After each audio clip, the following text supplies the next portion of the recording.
Hi hello friends, ಎಲ್ಲರಿಗೂ ನಮಸ್ಕಾರ. ಭಾಗ್ಯಶ್ರೀ ಅಡುಗೆ ಚಾನಲ್ಗೆ ಸ್ವಾಗತ. ನಾನೀಗ ಪುಟಾಣಿ ಚಟ್ನಿ ಹೆಂಗೆ ಮಾಡಬೇಕನ್ನೋದು ಹೇಳ್ತಾ ಇದ್ದೀನಿ. ನಾನು ಮೆಣಸಿನ್ಕಾಯಿನ ಕಟ್ ಮಾಡ್ಕೊಳ್ಳಿ, ಟೊಮೆಟೊನ ಕಟ್ ಮಾಡ್ಕೊಳ್ಳಿ, ಸಣ್ಣದಾಗಿ ಕಟ್ ಮಾಡ್ಕೊಳ್ಳಿ.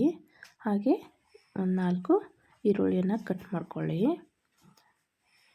ಸಣ್ಣದಾಗಿ ಕಟ್ ಮಾಡ್ಕೊಳ್ಳಿ. ಅದನ್ನು ನೋಡಿ, ನಮಗೆ ಇಷ್ಟು ಬೇಕು. ಹಾಗೆ ಸ್ವಲ್ಪ ಕೊತ್ತಂಬರಿ, ಕರಿಬೇವು ಇವಿಷ್ಟು ಇರಬೇಕು. ಈಗ ನಾನು ಒಂದು ಪಾತ್ರೆಯಲ್ಲಿ ಎಣ್ಣೆ ಹಾಕ್ಕೊಳ್ಳಿ, ಮೀಡಿಯಮ್ ಫ್ಲೇಮ್ ಒಳಗಿಡಿ. ಅದಕ್ಕೆ ಸ್ವಲ್ಪ ಜೀರಿಗೆ, ಸಾಸಿವೆ ಹಾಕ್ಕೊಳ್ಳಿ. ಸ್ವಲ್ಪ ಚಟಪಟ ಅನ್ನೋ ತನಕ ವೇಟ್ ಮಾಡಿ. ಆಮೇಲೆ ಅದಕ್ಕೆ ಕರಿಬೇವನ್ನು ಹಾಕ್ಕೊಳ್ಳಿ. ಸ್ವಲ್ಪ ಕರಿಬೇವು ಕೆಂಪಗಾಗೋವರೆಗೂ ವೇಟ್ ಮಾಡಿ.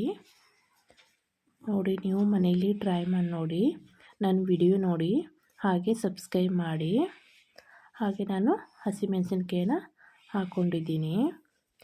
ನೀವು ಹಸಿಮೆಣಸಿನ್ಕಾಯಿ ಹಾಕ್ಕೊಳ್ಳಿಲ್ಲ ಅಂದರೂ ಪರವಾಗಿಲ್ಲ. ಸ್ವಲ್ಪ ಹಸಿಮೆಣಸಿನ್ಕಾಯಿ ಹಾಕ್ಕೊಂಡಿದ್ದೀನಿ. ನೋಡಿ, ಈ ಥರ ಕೆಂಪಗಾಗಿ ಹೋಯಿತು. ಹಾಗೆ ಅದಕ್ಕೆ ಈರುಳ್ಳಿ ಮತ್ತು ಟೊಮೆಟೊವನ್ನು ಹಾಕೋಬೇಕು. 2 ಹಾಕ್ಕೊಂಡು ಸ್ವಲ್ಪ ಕೆಂಪಗಾಗೋವರೆಗೂ ಅದನ್ನು ನಾವು ಎಣ್ಣೆಯಲ್ಲಿ ಫ್ರೈ ಮಾಡ್ಕೋಬೇಕಾಗುತ್ತೆ. ನೋಡಿ, ಚೆಂದಾಗೆ ಹುರಿದ್ಕೊಳ್ಬೇಕು. ನೋಡಿ, ಈ ಥರ ನಾನು ಹುರ್ಕೊಂಡಿದ್ದೀನಿ. ಸ್ವಲ್ಪ ನೀರು ಹಾಕ್ಕೊಳ್ಳಿ, ಸ್ವಲ್ಪ ನೀರು ಹಾಕ್ಕೊಳ್ಳಿ. ಏಕೆಂದರೆ ನಾವು ಪುಟಾಣಿ ಹಿಟ್ಟು ಕಲಸಿರ್ತೀವಲ್ಲ, ಅಲ್ಲಿ ನಾವು ನೀರು ಹಾಕ್ಕೊಂಡಿರ್ತೀವಿ. ಇಲ್ಲಿ ಸ್ವಲ್ಪ ನೀರು ಹಾಕ್ಕೊಂಡು ಕುದಿಸ್ಕೊಳ್ಳಿ. ಕೊತ್ತಂಬರಿಯನ್ನು ಹಾಕ್ಕೊಳ್ಳಿ, ಚಮಚಲ್ಲಿ ಕಲಿಸಿಕೊಳ್ಳಿ. ಸ್ವಲ್ಪ ನಾವು ಕುದಿಲಿಕ್ಕೆ ಬಿಡೋಣ.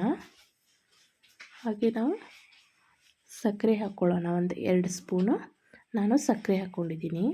ಪುಟಾಣಿ ಚಟ್ನಿಗೆ ಸಕ್ಕರೆ ಹಾಕೋದರಿಂದ ಟೇಸ್ಟಿಯಾಗಿ ಬರುತ್ತೆ. ಇದು ಕುದ್ಮೇಲೆ ನಾನು ಸೈಡಿಗೆ ಇಡ್ತೀನಿ. ಇಟ್ಮೇಲೆ ನಾನು 2 ಬಟ್ಲ ಪುಟಾಣಿ ಹಿಟ್ಟನ್ನು ತಗೋತಾ ಇದ್ದೀನಿ. ಅದಕ್ಕೆ ನಾನು ಅರಿಶಿನ ಹಾಕ್ಕೊಂಡಿದ್ದೀನಿ. ಈಗ ಪುಡಿ ಖಾರ ಹಾಕ್ಕೊಂಡಿದ್ದೀನಿ 2 ಸ್ಪೂನು.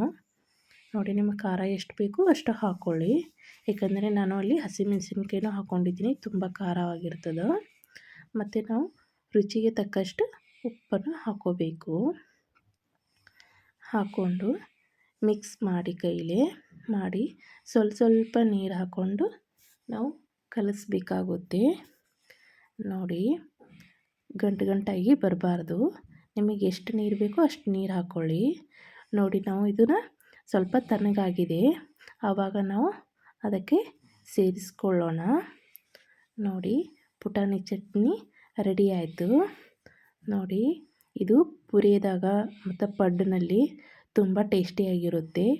ಸಕ್ಕರೆ ಹಾಕ್ಕೊಳ್ಳೋದು ಮರಿಬೇಡಿ, ತುಂಬ ಟೇಸ್ಟಿಯಾಗಿರುತ್ತೆ. ನೀವು ಮನೇಲಿ ಮಾಡಿ ನೋಡಿ. ಈ ರೆಸಿಪಿ ಇಷ್ಟ ಆಗಿದ್ದರೆ ನೀವು ಸಹ ಇದೇ ರೀತಿ ಟ್ರೈ ಮಾಡಿ ನೋಡಿ. ಹೇಗೆ ಬಂತು ಎಂಬುದು ಕಮೆಂಟ್ ಮೂಲಕ ತಿಳಿಸಿ. ಭಾಗ್ಯಶ್ರೀ ಅಡುಗೆ ಚಾನಲ್ಗೆ ಸಬ್ಸ್ಕ್ರೈಬ್ ಮಾಡಿ, ಶೇರ್ ಮಾಡಿ, ಲೈಕ್ ಮಾಡಿ. ಈ ವಿಡಿಯೋ ನೋಡಿದ್ದಕ್ಕೆ ಧನ್ಯವಾದ.